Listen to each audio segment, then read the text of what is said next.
দেশের বেসামরিক বিমান চলাচল ও পর্যটন খাতে বড় ধরনের সংস্কার ও সম্প্রসারণের পরিকল্পনা নিয়েছে সরকার। এমনটি জানিয়েছেন বিমান প্রতিমন্ত্রী রাশেদুজ্জামান মিল্লাত। চলতি বছরের শেষ নাগাদ তৃতীয় টার্মিনাল চালুর পরিকল্পনা রয়েছে। এছাড়া আগামী ২-৩ মাসের মধ্যে কক্সবাজার থেকে আন্তর্জাতিক ফ্লাইট চালু হবে বলেও জানান প্রতিমন্ত্রী। বৃহস্পতিবার সচিবালয়ে প্রধানমন্ত্রীর সাথে বৈঠক শেষে সাংবাদিকদের এসব কথা জানান তিনি।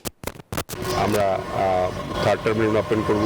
আমাদের ২-৩ মাস পরে আমরা কক্সবাজার এয়ারপোর্টকে ইন্টারন্যাশনাল এয়ারপোর্ট ঘোষণা করে সেখানে আমরা চিন্তা করেছি মাননীয় প্রধানমন্ত্রী দিয়ে ওপেন করাবো। সেটা আপনাদেরকে আশ্বস্ত করতে পারি যে বিমান আর লস করবে না, বিমান প্রফিটেবল থাকবে এবং এটা প্রফিটেবল করার জন্য তিনি নির্দেশ দিয়েছেন।